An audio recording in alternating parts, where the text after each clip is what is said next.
About a year ago, I was a bit skeptical if the Mario movie was going to be good or not, and it's mainly because everyone's reaction to the casting choice of this movie seemed like it was not going to end very well. Mario's little brother, Luigi, will be played by Charlie Day. No, this is a simulation. This is a fucking simulation. This is a simulation. There's no... If Sonic and Cuphead can manage to make great films and shows, especially in this day and age, I'm pretty confident that Mario can too. The movie looks great, the characters sound great, and even Chris Pratt doesn't even sound that bad. What? No, alright. I know that sounds bad. Yeah, not trying to be sarcastic here, but I actually think Chris Pratt isn't as bad as everyone is making it to be, and we should give him a break.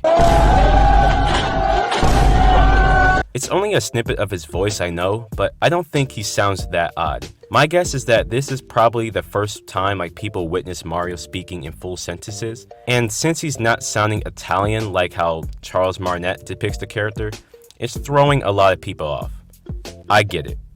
I too grew up with Charles Martinet as Mario since I was a kid. From Super Mario 64 to Super Mario Odyssey and so on, Charles Martinet was the Mario voice for me. Until one day I watched the cartoons and heard different depictions of the character. If you're an old video game fan like me, you should already know what I'm talking about. But for those who don't, yes, Mario had 3 different cartoons in the late 80s and early 90s, and a movie, but we'll get to that later.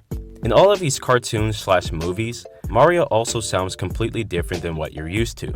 Like how everyone is reacting with Chris Pratt's voice, I wasn't feeling Mario's voice in the cartoons at one point. But eventually, as I watched more of them, I slowly started to appreciate and like them as they each sounded unique.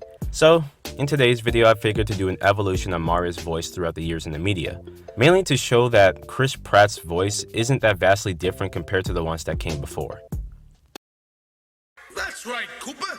I'm gonna clean your pipes. That Koopa's a clog in the drain pipe of happiness. Stand back, gang. The sink hasn't been built that Mario can't unclog. King? I always wanted to be king. I accept. Lou only debuted in the Super Mario Bros. Super Show. This show introduced me to the origins of the Mario Brothers as they originally came from Brooklyn, New York, and did not happen to just be in the Mushroom Kingdom. Which explains why he has a Brooklyn accent in these shows and potentially in the movie. I really liked his voice in the show, mainly due to the fact that he was actually Italian and American. So not only did he have an Italian accent, but he also blended his Brooklyn accent with it, making his voice more unique than the others that I would mention later.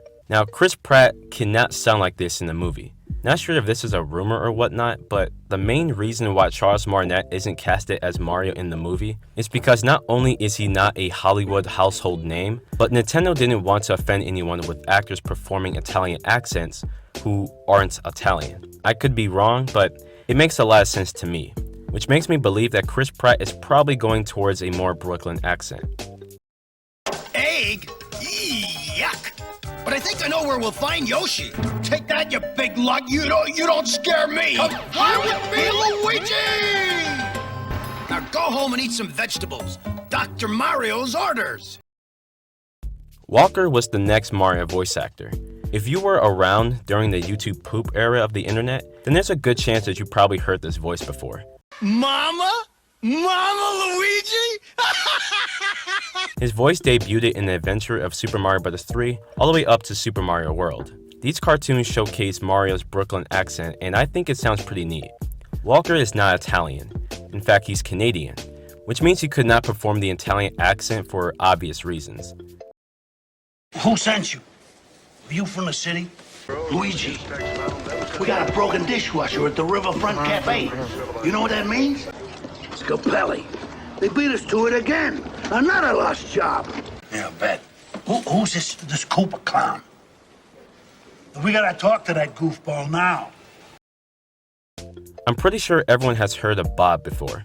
He played in the classic Who Framed Roger Rabbit, but also played in the infamous Super Mario Bros. Movie from 1993. This movie gets a lot of hate, and I get it. But as much as everything displayed in this movie was wrong, Bob was the only character that felt right to me somehow. It's not just because I liked the actor or the voice that I felt accustomed to with the Brooklyn accent and stuff, but mainly because he seemed the only one in the movie to actually look and act somewhat like Mario. Okay. I still don't like this movie, but I would say Bob was the only one who stood out to me, as I think he portrayed the character quite well. Now that I've shown you the different voices from Mario over the years in the media, do you still think that Chris Pratt's voice sounds jarring? If you still do, that's okay, as we still need more time to hear his voice and get more comfortable with it. If you haven't watched the cartoon/movies, I recommend you give them a watch so you can get a feel of the direction Chris will probably perform in the upcoming movie. Maybe then you will understand where I'm coming from on why Chris Pratt's Mario voice isn't that bad.